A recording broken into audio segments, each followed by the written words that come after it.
Well, guys, as always, I feel like I haven't seen you in a while.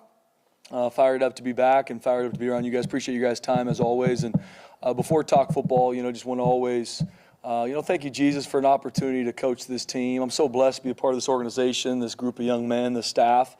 And last week, some hard things happened last week. With the killing of Charlie Kirk, and that's hard. And regardless of where you're at politically, religiously, that is nothing what we're talking about now. There's a 31-year-old that was killed that now has a wife and 2 kids that are left behind, right? And then you have September 11th. And even talk with our team about September 11th. That was 24 years ago. The majority of our team wasn't even alive when, terrorists attacked our country and thousands were killed. So it's one of those weeks that just reminds you as a coach, my heart goes out to Charlie Kirk's wife and his kids. And like I said, regardless where you're at religiously, politically, it reminds you that we live in a fallen world, and reminds you that there's a lot of darkness and wickedness out there. And for me, as a head coach, that is what I'm called to do, is to build young men to be world changers and champions in a life that definitely needs more leaders, that desperately needs people to stand up for right. And that's what I'm called to do. And even what Martin Luther King said, darkness cannot drive back darkness, only light can do that. And that's what we want to be as a football program. We want to be a light on a hill. Yes, we need to win football games and championships and all that. That's what every college football coach, that's their job, no question, mine included. But I believe God's called me here to develop young men to be champions in life in a world that desperately needs leaders. And so had really good conversation with our team about that stuff last week, and excited to grow them. And that's what I'm honored to do every single day, is build young men to create a tomorrow that is better than yesterday, right? And that's what we're all called to do. So with that being said, stepping into Air Force, this is a huge opponent. We've battled them year in and year out, first conference game, and we know we're always going to get their best. Have yet to ever play Air Force and not absolutely get their best. Troy Calhoun's one of the best college football coaches in the country, been there for a long time, has been successful year in and year out. He's had a lot of really good continuity on their staff because of that. And we know we're going to get their absolute best. They're really hard to play at home, too. I know it's going to be a packed-out house. So, I can't say enough good things about Air Force and enough respect for Troy Calhoun and what he's been able to do. Obviously, offensively, Mike Thiessen's done, I think he's one of the best offensive minds in college football. Even seeing them evolve. Obviously, you have the triple option attack. Then they've got some different downhill gap schemes. They got perimeter schemes. They got a play action scheme that's really hard to defend. So they will always put you in conflict offensively. And that's honestly what I respect so much about this offense. They're not just calling plays. They are calling to attack you. And defensively, we have to do a great job playing with great discipline. We got to make sure we do our job consistently, because the second you don't, it's not going to be a 3-yard gain. It's going to be a touchdown. And that's what they've shown. They've shown to be very, very explosive year in and year out. And so we know our hands are full for us defensively, and that correlates their entire game. Defensively, they're going to be extremely sound. They do a really good job. They've got good personnel, and they're not going to beat themselves. They're going to find ways to create negative plays to get you behind the sticks. They do a good job taking the ball away, and they're going to be very, very sound. Got a lot of respect for what they do defensively, and no different special teams wise. They're going to be right. They're not going to make stupid mistakes. That's not what Air Force does, and I got the utmost respect for how they play this game. And so we know in all 3 phases they're going to be on the attack. And we've got to find a way to be on the attack in all 3 phases as well. We've got to find a way to win the game. Personnel-wise, they've got a lot of really good players. They've got a good group of guys coming back from last year. I think their offensive line, it was one of the best offensive line units we'll see all season. I think 21 offensively is an absolute matchup nightmare. And so, across the board, they're going to have guys that we got to be able to defend. And then defensively, like I said, across the board, just a very sound group, and they're going to find ways to put us in conflict offensively and get us behind the chain. So we got our work cut out for us. Really excited to get into conference play, and we're on the road. Obviously, the first game we had in the season was on the road. We didn't handle that right, so excited for us to get another shot to go on the road and find a way to win against a really, really good conference opponent. So last week was good for our team. Through 2, it's really kind of funky having a bye week after 2 games. We had it last year. But still continuing to figure out more and more about our team, right? I love this team. I love our leaders. But just because you love someone, I obviously want them to continue to grow. Right? I love my kids, but I don't want my 3-year-old to stay the same way.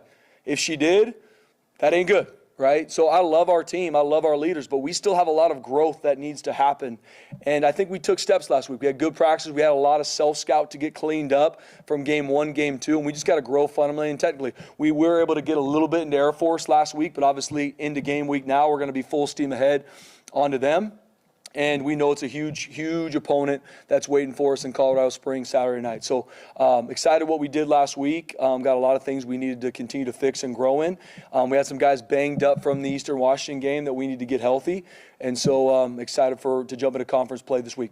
Specifically, what were the priorities and where did you see growth last week? Yeah, Mike, I think first off, the only way to grow is to learn, right? And we learned a lot game 1. Now, we have to then put that into action, right? So I'm not going to continually bring up South Florida or even Eastern Washington, but there were lessons in those games that we have to continue to learn. Once again, effort and mentality, non-negotiable here. How hard you play and physically imposing your will, non-negotiable. Just because South Florida was, whatever it is now, 3 weeks ago, doesn't mean that lesson's not something that we have to learn. Does that make sense, Mike? And so that's really the things that I went into last week knowing we have to continue to build that part of our team. We have to respond better to adversity. That showed up even in both games. How do we respond? Okay, what happened? Fix it, flush it, next play. We got to move on and go because elite teams respond to adversity. There's going to be adversity on Saturday night on both sides. I mean, Air Force is going to make their plays. They're going to have big-time moments in the game. Who's going to respond to adversity the best way on Saturday night? Championship teams know how to do that. And so those are things we need to grow in this week. Obviously, tackling is a huge part we need to continue to fix. Ball security, being efficient on offense. We got to do a much better job in our return units, special teams-wise. We got to be consistent kicking PATs and field goals. That competition was turned up. So there's a lot of stuff we got to work on through 2 games. What are your thoughts on the new injury report? I mean, obviously, teams are going to know more about you, but on the flip side, you're going to know more about them.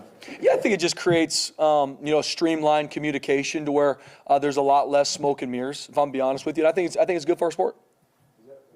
Questionable can mean a lot of things, though. I mean, correct. I think guys are going to take that. I mean, how is that going to play out? I'm sure, just like anything, BJ, there's going to be guys that try and bend the rules, for lack of better words. We're going to do it right. If we're on the fence about somebody playing, it's going to be questionable. If we know the young man's not going to play, he's going to be out. And we're going to do things the right way. With Air Force, I mean, I know some of it was because they were losing to Utah State, but they've got 32 pass attempts in 2 games. I mean, what are you seeing? I mean, some of those receivers were making some pretty nice catches. Yeah, they were. I mean, I think sometimes maybe a fan's perspective is triple option means they're going to run the ball every single play, which obviously they do a very, very good job running the football.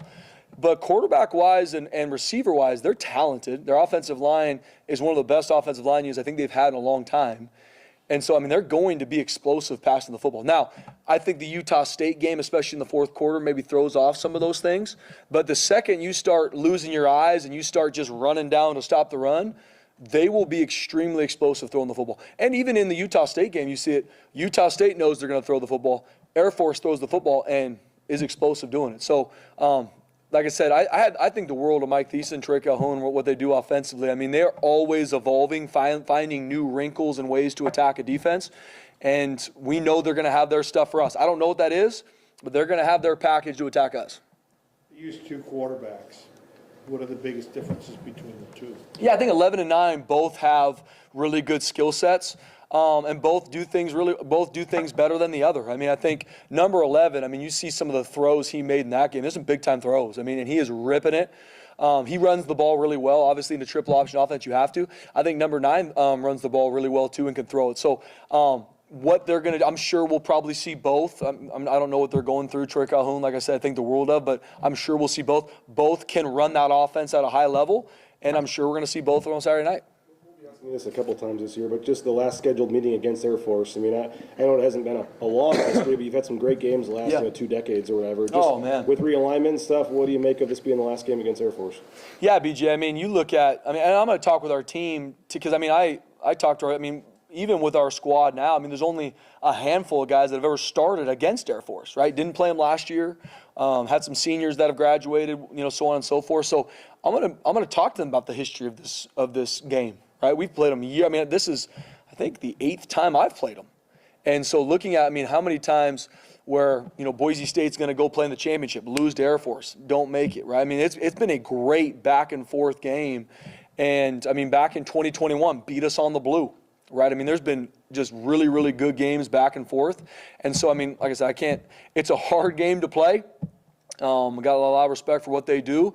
I'm sure we'll find a way through scheduling at some point to see him here in the future at some point, but especially changing conferences is not going to be in the near future. And so, and right now for us, I don't get into too much of that with our team, BJ. Like, this is the last time. I mean, last year it wasn't like this is the last time we're playing Wyoming. It was like we're playing Wyoming now, and we're going to focus on that. No different for our team. We're playing Air Force now, and get your mind right. For people that don't know, what makes the triple option so difficult to scheme against defensively? Yeah, first off, they put you in conflict, right? Because the triple option attack, you've got to tackle the dive, you have the quarterback running threat, and then you have the pitch, right? That's where the triple comes into effect. But off of it, that is a part of what they do for sure, and that's hard to practice first and foremost. That's scout team's got to be on point, but I don't care what scout team you have, it's not going to be at the speed and the physicality that Air Force is going to run it with. But they have so many good answers off of it. So many different run schemes, pass schemes, reverses. I mean, if you overplay a run, you're getting reversed out the backside. They got double passes. So they put you in conflict. And the second you don't have great eye control, the second you're not fitting exactly where you should be, it is going to be an explosive for them. They're not going to miss that. I've never seen Air Force ever like, oh, they should have came back to that play, and they never did. They're coming back to it. You watch the game on Saturday night. If they get an explosive play, you will see it real soon because they know how they're going to attack you. They're going to attack you until you fix it. And that's why I told our defensive staff, like, this is the game that we got to make sure we have answers. We got to make sure, and the physical fight is not just the defensive line, which that is an absolute bloodbath inside, for sure. But it's physicality, the whole 53 and a third, right? It's a big corner game. Our corner's got to be ready to come up and tackle or it ain't going to work. Right? And no different offensively. We got to find a way to make sure that we are efficient offensively, that we continue to score points, right? I mean, that's team football. And we got to make sure on special teams that we change the game on special teams. We don't get the game changed against us, which really has happened today. We saw Chris be pretty good after the catch against Eastern Washington. I know you guys do everything you can to simulate game speed, but also game speed is just game speed. So as he gets more game reps, how much better do you think he will even be? Yeah, absolutely, Jay. I mean, Chris has grown so much this year, so proud of what he's done to date. I'm proud of how he practiced last week. Game reps are gold. And so the more game reps he gets, I think he's even going to play faster and even be more explosive as long as he can continue to be consistent with his rehab, how he practices, how he preps. Field goal kicking. I mean, you can't go into games saying, well, we might just use 2 kickers to kick field goals. I mean, that's not good recipe. Yeah, but you did that last week. I see Boomer still listed as your starter despite Kanan Moore. How are you guys working out place kicker? Yeah, Johnny, that was a huge competition last week. So we brought the whole team up on the hashes, and we're going to chart it and grade it and see kind of who our best guys are. Right now it is still Boomer, but we're going to compete this week. Because we have to be consistent, kicking PATs and field goals. Have to. I mean, and I'm not alone. That's not different at Boise State than somewhere else. Like, we have to be consistent doing that. We haven't been. And so it's my job to make sure. And I believe in our kickers. I believe in them. I know we have what it takes. And so I got to make sure they're going out there and playing free. And that's been a big push this past week. Are you saying that it still could change by Saturday? Or? Might. Absolutely. I mean, we're going to go out there tomorrow, Tuesday practice, compete and chart too, BJ. So, last week, they all did a good job. I think Boomer, like I said, is still in the lead and is our starter. But we're going to continue to go compete Tuesday and Wednesday practice too, Beach. Why did you make the switch as quick as you did maybe in the last game? Game reps is all you got, right? I mean, like we talked about even with Chris Marshall, those are gold. So in a situation, especially like, Eastern Washington, we were in a situation where the game was going well for us. I wanted to see who performed in some of those stressful situations. I wanted to see how our true freshman Kanan Moore, what would he do, right? You can say what someone would do, but I relate it no different to golf. I think, and I can't, but some guys can go out to that driving range when no one's around them and just smoke the ball. The second that they're playing and there's a little bit of heat on them, they start shanking stuff. So I relate kicking to that. I'm not a kicker. I don't pretend to be elite in that space, but I want our guys to be, I want to make sure the stress in practice is close to a game, but when I got opportunities in the game to get guys looks, especially when we missed a PAT, missed a field goal, I'm gonna give some other guys a situation to compete. Where's Reeser in the competition then? He did a good job in practice too. I mean, he's a part. All three of those guys are competing right now. Jarrett came in on kickoff and kicked, I think, 2 touchbacks. So it's all three of them competing right now. You mentioned offensive efficiency twice. Where do you want to be tighter? Where do you want to be better? Yeah, Mike, we have to be efficient on first down. What I mean by that is that's getting 4 yards or more, right? If we're playing 2nd and 6, that's a really good spot for our offense. Obviously, everybody wants the explosive 75-yard touchdown, me too, but we just got to be more efficient. We can't, especially game 1, we did better game 2, but we can't be playing 2nd and 11, and a lot of it comes from pre-snap penalties too. You're starting behind the chains, that's not going to help. So we just got to be efficient. And building into our players, that doesn't always mean the explosive play. The explosive play is coming if you make the plays you should make. It's okay to fall forward and play 2nd and 6, 2nd and 5. We're good there. We just got to be efficient. We can't create self-inflicted negatives. More about Chris and then maybe a broader wide receiver group overall, but what do you think about his block on Sire's run? Awesome. And then just the overall effort of that group against Eastern Washington. I was so proud. I mean, that first run, that mentality run to start the game against Eastern Washington, and you see number 5, Chris Marshall, with a huge block on the safety. That's team. And that's why I showed that clip. Like, guys, that is team. Not me. That is team. When our O-line's knocking the dog out of someone in front of them, you got your receiver blocking downfield, you got your running back breaking tackle. That's team. We need more of that. We need a lot more of that in all 3 phases to become the championship team I believe we can be. If it becomes me where it's like, well, I'm not going to make that block because I haven't gotten the ball, or those things start creeping in, we're not going to be successful. And so really exciting to see those plays in the last game we played. We need a lot more of that, though. Jaden Mickey, how much have you seen just the way he played? How much have you seen that fire him up this last week? Yeah, man, I'm really proud of how Jaden Mickey played game 2. With his urgency, his consistency. There's still some stuff on film. There's a couple different coverage reps that we got to clean up technique-wise. But I like his mentality. I like how he comes to work every day. I love how he preps. Very, very smart football player. I mean, he understands defensive play. He understands adjustments. He understands leverage. And he had a really good week of practice last week.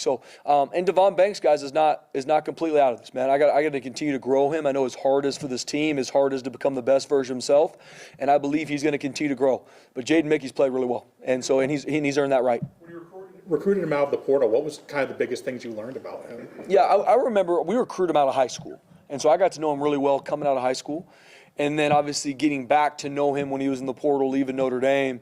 And he's a phenomenal young man. I mean, and I say that a lot about our guys because I believe that is our team, and loves football, about the team, not about what can you do for me? How can I come help the team? I want to join a team where I can have a huge impact, and especially not early enrolling because he graduated. I mean, when you enroll in the summertime, it's like drinking out of a fire hose. It's coming on you quick, and he did a great job through fall camp and obviously started game 2 and did a great job. How's Breezy's health coming along? He's little by little. I don't know when Breezy's going to be back, hopefully here soon. But right now, he was not able to practice last week. With Dylan Riley, I mean, I know he's kind of 3rd on the depth chart, and some of his carries have come in, I don't know, say mop-up duty, but just maybe not when the game's on the line. But how do you kind of weigh what he's doing? And he's your leading rusher through 2 games. I mean, how do you keep finding ways to get him the ball? Yeah, Beej. I mean, Dylan Riley, I start crying talking about him because he's just what he's been through. And not just what he's been through, but, guys, he has been unwavering with his team. And to your point, BJ, I'm sure there might be moments where he's like, man, I'm the 3rd running back, but I'm doing a really good job. I've never felt that one bit from him. Hey, coach, how many times does he come in my office and ask for more carries? Never. Now he's an elite competitor. You better believe he wants to be a starter and be that's who he is. But he is a team-first guy, and we're going to continue to give him more carries because he's earned it. I mean, regardless when he's gotten his reps in the game, he's been very explosive when he's touched the ball. He's broken tackles, and the team is all about Dylan Riley. So him, Sire Gaines, Malik Sherrod, I mean, we got to continue as an offense to figure out how we're going to work this out in a good way. Very few of us kind of know what he's went through and what he's been going through. Yeah. I mean, how do you kind of put that in perspective? Just what he's dealt with and how he's been able to kind of still do what he's done on the field. Yeah. I mean, by the grace of God, I have not lost my dad. I don't know what that's even. I can't even begin to understand what that would feel like. I mean, me and my dad are very close. My dad is 79, and he's a huge part of my life. And Dylan's dad, Willie, phenomenal man. He did a great job with Dylan. And when you lose your dad, regardless, suddenly, disease, like regardless, his dad is not here anymore. And seeing Dylan and his family, his mom's a rock star, like, that's hard. I can't even imagine the pain, the sorrow, the grief that he went through this summer and continue to. I mean, I remember his dad had tickets to go to every game. He ain't there. Can't imagine. And seeing him unwaver as a team, never been late to anything, hasn't taken practice off because of anything. And I would be, if he said, Coach, I can't practice, I'd be like, I get it, brother. Never once. Didn't miss a workout, right? Obviously took time when it first happened to go home and be with his family. But since he's been back, I had the utmost, I did even prior to, because he's a phenomenal kid, but I have the utmost respect for that young man and support him through the roof. How have you seen his teammates, Oh, man. I mean, that's where, like I said last week, when I asked Maddox, what was your favorite part of the game? What brought you the most joy from this past game? He said Dylan Riley's touchdown, because his team sees what he's been through and how he was unwavering to be about the team and how he practiced during fall camp, got banged up, didn't miss a practice. I mean, that is uncommon. Guys about the team, and his future is so bright here, but his future is so bright in this life. Like, that young man is a world changer, like we talked about to start this press conference, in a world that needs more Dylan Rileys. Where did Nate Potter improve most for you, game 1 to game 2, with his play calling and his rhythm? Yeah. I think just like anything, players, coaches, the more reps you get, the better you become. As long as you can continue to learn and grow, right, Johnny? So, I mean, game 1 was Coach Potter's first game as an offensive coordinator. And just like anything, losses, not playing well, get put on coaches or players. But there's a lot more to the story, right? And there were some things for sure, game 1, we had to be better at offensively. And we grew a lot from game 1 to game 2. I believe Coach Potter continues to understand fully who we are as an offense, right? We are going to run the football offensively. Period, end of story. We are going to have play action shots off of these runs, and we're going to be a drop back team in that order, right? That's who we are. That's who we're built for, and continuing to build that into our team and not losing the effort and mentality that you play with, right?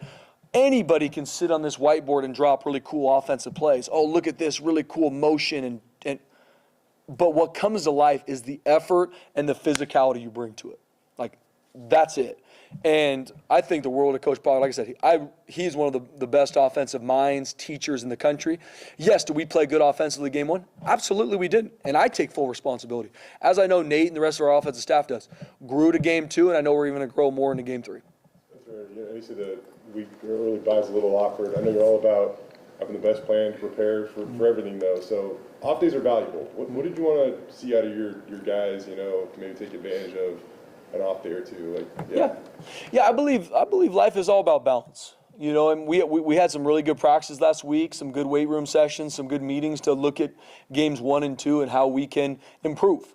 And then, go out on the practice field and do it. But then this past weekend, I had them have the weekend off. Like, guys, go spend time with your family. If you're not going home, you're here.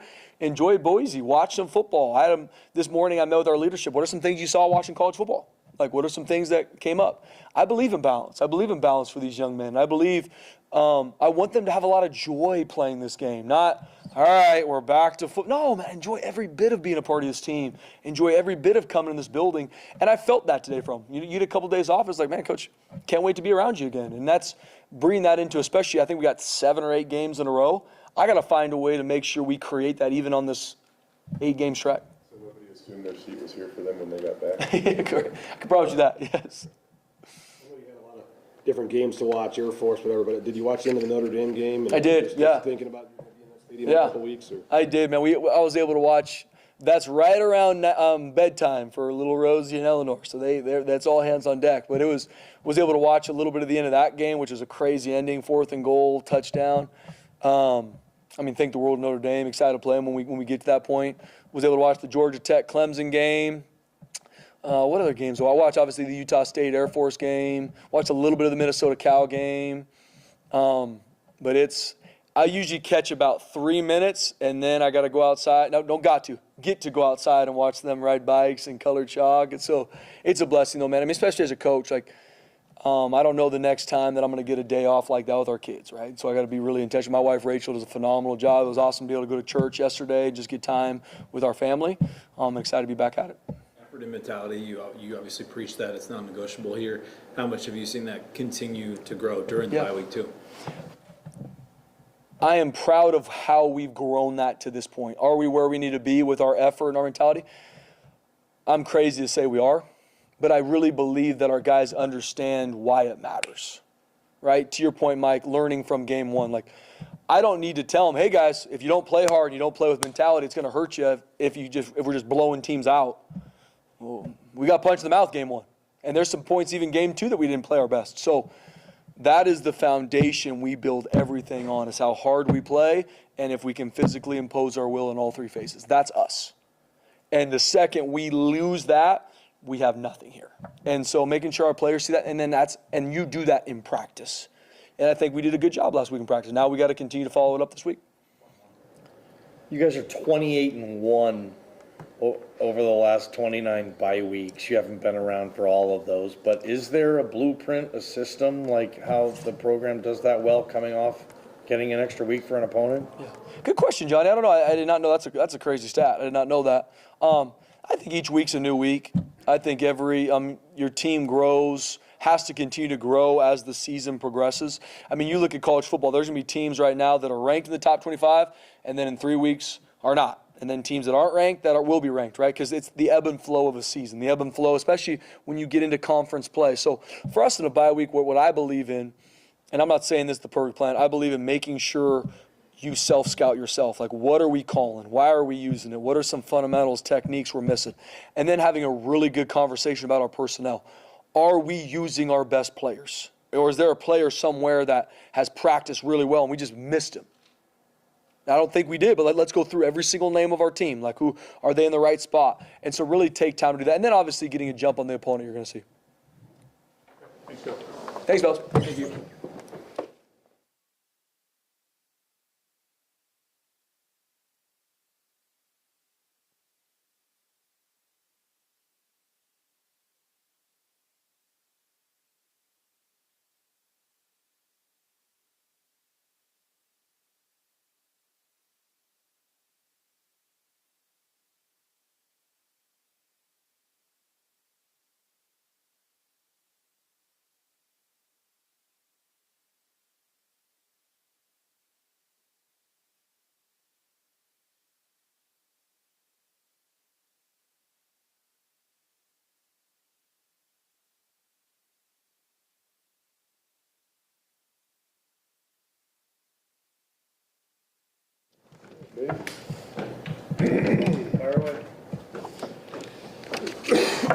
Spencer talked a lot about self-scout. I know you're not going to tell us what you found, but what were some of the key elements in why was it smart of you guys to be able to self-scout at this point in the year?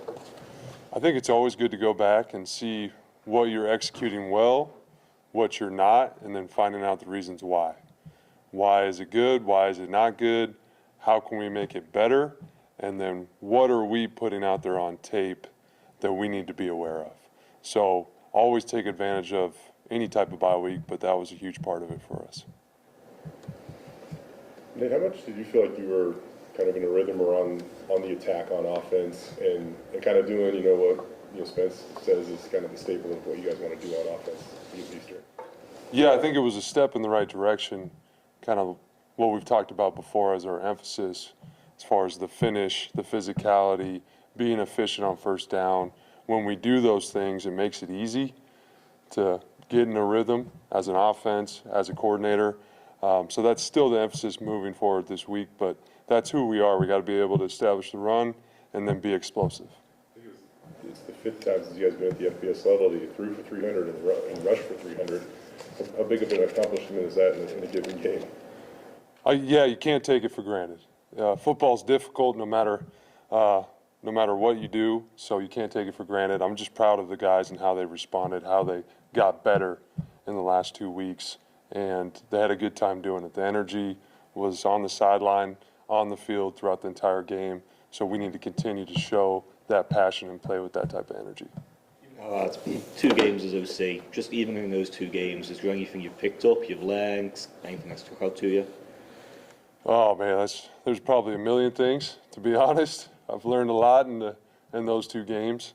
A lot about, us, who our players are, who our team is, and how do we operate, and what are we good at, and what do I need to improve upon. I mean, there's a million details I can sit here for an hour giving you, but always trying to reflect and figure out how do I get better as a coach, no matter the circumstance. Chris, I'm sure that game was a long time coming. As a coach, just how much joy does that bring you to just see a guy who's been through so much be able to? Oh, I loved it. Yeah, loved every second of it. I'm excited about him, and he got the opportunity, he showed what he's capable of doing, and I'm excited about what he's going to do moving forward. I think we are all aware of the talent that Chris is, and now he's putting it on film, and that's the most important thing. So I'm extremely proud of him, excited for what's next, but he deserves it because he's been putting in the work. A lot of people talk about Air Force's offense, but their defense does some unique things. I think they have 9 sacks already through 2 games. What are you seeing from their defense? Yeah, I mean, historically, year in and year out, they're an excellent defense, and there's no difference this year. They're very sound, they're very disciplined, they're extremely tough, they're physical up front, and they do a lot of good things schematically to take away what you do best. So it is an extreme challenge, and that's part of the game going and playing Air Force. You know what it's going to be. Trying to stay in a rhythm offensively when you're sitting longer maybe sometimes when they have the longer possessions and stuff. I know previous Boise State teams at times that's been an issue. I mean, how do you just keep that rhythm going and also knowing that you may get the ball a couple less times? Obviously, there's some urgency when you do have it. Yeah, it's executing. You have to execute. You can't get behind the chains. You can't force things. It's taking advantage of each opportunity and executing what you're doing. You got to be very detailed as an offense when you're playing these guys because you only have so many opportunities, so many possessions. So you got to take advantage of it. But the big thing for us is executing and then making the plays when they come to us. What was Utah State's game plan and how was it able to work offensively? Like, how did Utah State do what they were able to do against Air Force?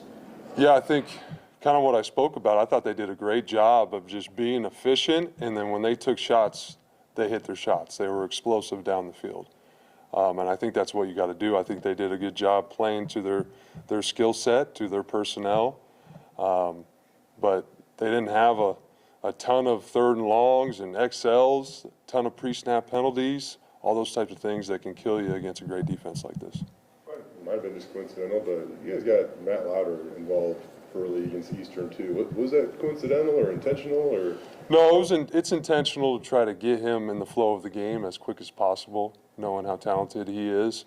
So that's always a point of emphasis for us. But just trying to find ways to get, if it's Matt or anybody else, just get our playmakers the ball, as quick as possible, just to get in the flow of a game. Go back, maybe it's an obvious question, but how much of a playmaker can Matt be? I mean, you look at like his yards after the catch numbers. I mean, he was one of the more elusive tight ends in the country last year after the catch. Yeah, I think he's shown that he's capable of doing it. I think there's still more in there, and I know he's hungry to keep getting better. I think there's a few plays he could have probably made that he wants to make that we're trying to improve upon that he can in the future.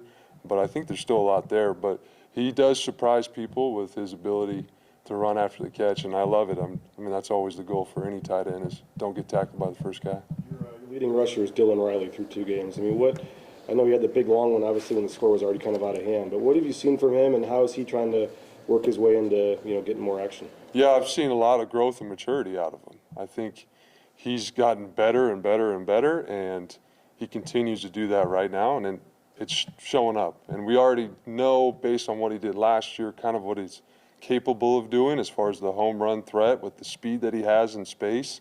But it's all the little things that he's building trust with the coaching staff with as far as protection and being consistent at practice that he's doing as well. So I'm excited because that just adds depth to that room, and he deserves it because he's been working really, really hard the last year. I know he's 3rd or whatever on the depth chart, but do you have to find more ways to get him out there? Yeah, I think that's always evolving.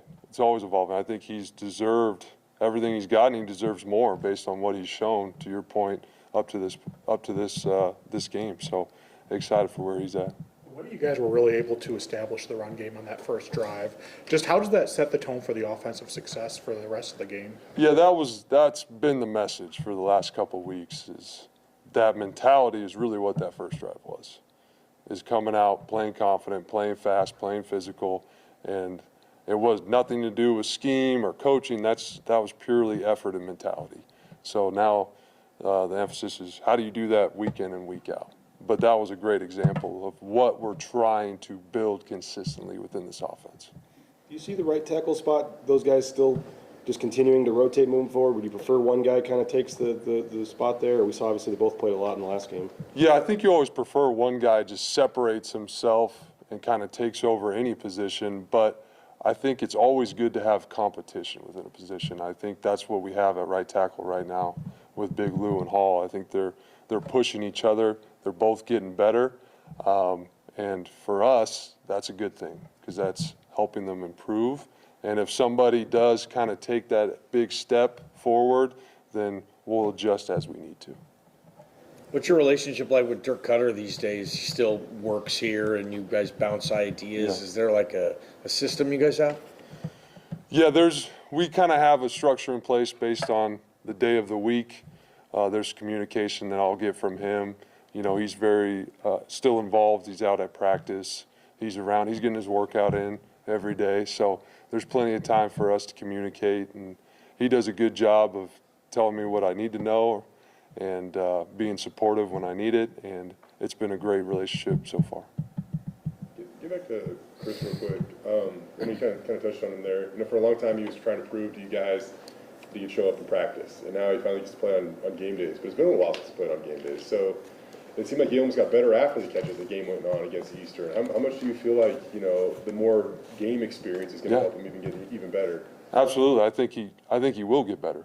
I mean, that's the goal for him, and I think it's showing up. And to your point, he just needs to keep playing and keep getting those game reps. That's how everybody really takes the next step, is to have those real life experiences in the moment, in the game, building confidence, and he's no different. So I expect him to keep getting better with those reps. Why do you think he's so good after the catch? What makes him good after the catch? Oh, man, there's a million things that I don't have. A lot of athleticism and twitch and awareness and all those good things that you want in every skill position. Any more? Cool, thanks, guys. Appreciate it. Thank you.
How much did the bye week help, defense get an extra look at the triple option? Yeah, I think it was good. We had to do some periods with good-on-good kind of regular football because I always think in the bye week you want to keep that speed up, and then you want to have some good blockers on good defensive linemen and back and forth, and you want the receivers to see good speed. But it was advantageous to get a little jump start on that for sure. I know some of it was second half against Utah State. They had to throw the ball, but I mean, they got 32 pass attempts in 2 games. They had 9 in the first game and then even 5 in the firfirst half of the Utah State game. What are they throwing the ball a little more, or what are you seeing? And obviously, they had some nice throws and catches in that game too. Yeah, I think it looks like they want to throw it a little bit more, but also kind of the situations of the games dictated that a little bit. But right now we got to be ready for both, and I think you got to always be ready for the triple option no matter what defense you play. You can't all of a sudden just decide we're going to play man and don't have a plan for triple option. So that's always got to be in the back of your head. But to your point, they have thrown the ball a little more, and I think they've attacked vertically a little bit more than years past.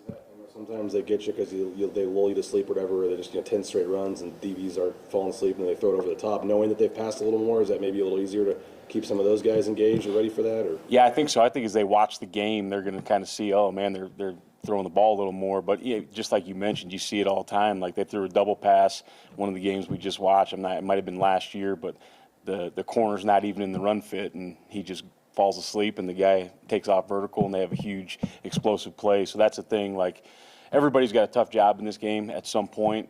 Sometimes those corners, now they've gotten some more condensed formation, so the corners are going to be part of the run fit in those. But when those corners are kind of out on the island, it's just got to do my job, do my job, do my job, do my job, even if it means I'm just covering that guy for nothing, 40 snaps in a row. Why did Jaden Mickey play so well against Eastern? I just think he's practiced well. He's more and more comfortable with his teammates, with the system, with the calls. He's always been a good communicator, but I think he was ready for that game, and he got his opportunity, and he took advantage of it. So I was proud of Jaden. He kind of seems like a little bit of a character too.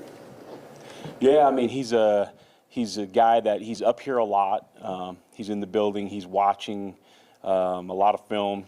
And him and Derek Ganther, I think, are pretty close, and they'll come in my office, routinely and ask me some random question about something that doesn't even pertain to what we're doing, but they're watching some football, and it's cool to see guys, not a ton of guys anymore just watching football. They're asking questions about what happened in the NFL game, about some other college games, so it's pretty cool to watch those guys operate. To be able to strip the ball and recover it, just what's that say about his aggressiveness? Yeah, I think, people talk about luck a lot of times, and luck might be something, but also I think that luck is preparation meets effort meets opportunity, and I think all those things kind of worked out. Like he got a premium look, he saw it, he played it well, he was aggressive to the ball, and then that ball kind of spun and fell right where it needed to. But all those things, him just playing hard, him preparing the right way, and then having that opportunity, I think met together, and that was awesome to see. Tackling, I'm sure you guys did more of it, getting ready for Air Force. What were your takeaways there? And did Spencer give you guys a lot of time to work on that, and maybe this week too, full-on tackling? Yeah, he gave us a little bit more individual time than normal, and so we took one of those blocks every single day and got some tackle circuits. The front obviously is a little different than the back end and the linebackers, so they were doing some different things, but we did a lot of tackling drills over the bye week, and that will carry over into this week.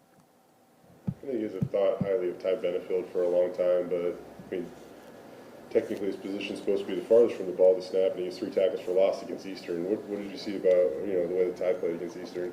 No, I think Ty's a great example of what we want, effort and mentality, and it's a lot like the triple option game. Eastern Washington, they have some difficult stuff on offense. They do a really nice job. Their coaches did a really good job in some of those plays where he's just tracking his number. And once his number hits, now he knows I can just go to the ball. And when he flies to the ball, he can erase a lot of stuff. So I think it's good to see for not only him to encourage him to continue that, but the rest of the team to see, when you run to the ball, especially when your eyes are in the right place, you run to the ball, good things happen.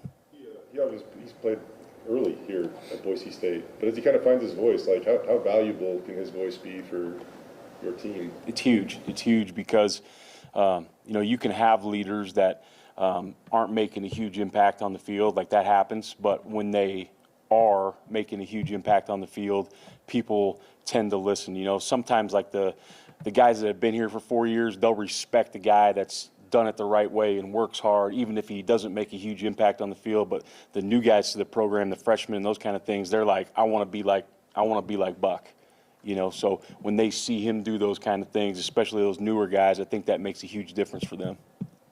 I know everybody's got to be disciplined against the run and be selfless and stuff, but who are the guys, like you look at the last few times you played Air Force and your safeties have had big tackle numbers. Who are the guys that, the positions that, you know, really have to come through against the triple option? Yeah, I mean, everybody's got to come through, but it's, if you're doing your job up front, you know, you're going to get an opportunity to tackle the dive a few times. But when you're, depending on how you're, you know, organizing things, if you got the front collapsing the dive, that ball is going to get kept and the quarterback's going to run it, or it's going to get pitched. So then the safeties and linebackers have to have a huge number. If you're going to dedicate more people to the perimeter, then the D-line's got to do a really good job, which we can do in different calls. So it's going to kind of depend on what the game is and how it's flowing and what personnel they're using and what style of runs they want to attack us with. But that eye control for everybody on the team is huge. Like BJ mentioned, the corners could be in it, they could be out, they could be getting lulled to sleep, and then they got to be in. But the safeties are the guys right now, the safeties and the linebackers that have to be dead on in what they're doing. The fact that you didn't play them last year, and so you got a decent number of players that don't have many significant snaps playing them, you know, defensively, I guess. How do you know, Spencer mentioned that, at least in terms of starting numbers, but how do you look at the gap of not playing them last year and how tough it can be if you don't have a lot of experience against them? Yeah, I think only 3 players on our defense have played Air Force before. I think Amarion, JV, and Braxton. Marco hasn't even played him. He was hurt during that spell. So it's you know, you kind of take for granted you play him every single year, and the guys are like, oh yeah, here's what I look at. It's different than regular football. My eyes got to go here, and it's like it was starting over from scratch, so the bye was huge for us. And then even up front, like, we're going back to do cut block drills, right? And some of these guys, especially the newer guys, like, they look terrible on the first day. I'm like, whoa, man, there's going to be like body parts laying on the floor if we can't get this corrected. So all the techniques, all the eye control, you take for granted when you play them every single year. You had to go back to square one. Nervous or uneasy, or just when you know, I'm sure you love to have a veteran group that's all played them 4 times or whatever. I mean, when there is so much inexperience against such a unique offense, just the unknown there, I guess, does that make you a little nervous? Or I mean, I think that, you know, the beginning of every week I'm nervous, right? Because it's a new team, but it's exciting because, like, triple option is like where you find out what kind of defense you got, right? Or can we be disciplined? Can we have our eyes right way? This is all about physicality and mentality. And then, like Jay mentioned, can we run to the ball? Because a lot of times in this deal, they're going to have some plays that are, you know, designed specifically for each defense that get you outnumbered, and somebody's going to have to run and somebody's going to have to make a big play. So excited to see what the guys will do. What does it mean to have a communicator and brain like Marco in the middle of your defense for a week like this? Yeah, I think Marco, he can do some things that maybe other guys are uncomfortable with. Not that they couldn't do, but he can process a ton of information. So that I think there's some things that we can give him that you couldn't give everybody. Like Tubes last year, he could process a lot as well. But I think Marco, you know, you can give him some things that we either need to get checked, or, hey, here's a look that nobody else is going to see. So your eyes are going to take you here, but we need you over there. So it's really cool to have him. How about Trey? What can you tell us about him? Like, you go to practice, it seems like he does a lot of things, like, you know, in terms of effort or energy, right? And then he gets into a game and he has been waiting for a pick and he gets the pick. Yeah. No, Trey's had a ton of good plays in practice. Trey will be a really good player at Boise State. We're just working through a lot of things with Trey where, you know, it's not, if Trey's guarding his man, there's no questions. It's all the other things. Where do I fit in the run game? How do I play bunches and stacks and those kind of things? And he's doing a good job with it, but he's still growing in that aspect where it's not always, hey, number one standing out there, you go cover that guy. Because if that was it, Trey's dynamite. I think, you know, in any game, you'd love to blow a team out so you can get some young guys in. And, you know, against Eastern, you did. So how valuable is that for him to have that moment to motivate him to, you know, continue to chase more of them? Valuable for him, valuable for all the other guys that got an opportunity to play, because we're going to need a lot of those guys sometime throughout the season. It was also very cool to watch the sideline camera and watch how the team got so juiced up when Trey got that pick. So obviously he's got some respect of his teammates. They like him. You know, that's really cool to see too. When a young guy at the end of the game makes a pick and the veteran guys are going crazy. Mad Dog's running down the sideline. Latrell is. The other DBs are going crazy. It was pretty cool. Obviously, I've been preparing for this game, you know, all offseason in terms of your schemes and things, but I don't know if you got a chance to watch it live on Saturday night. Did you pick up anything different just from their timing or anything when you're watching the game live in terms of watching the TV tape? I did get to watch it a little bit live, but it was my wife's birthday, so I couldn't dedicate all my vision to that. But I think they watching the game live, I think they made a few change-ups that were good, a few wrinkles in their offense, some of their personnel stuff. So that was some stuff that, that we had to get back in here and really take a look at on Sunday morning.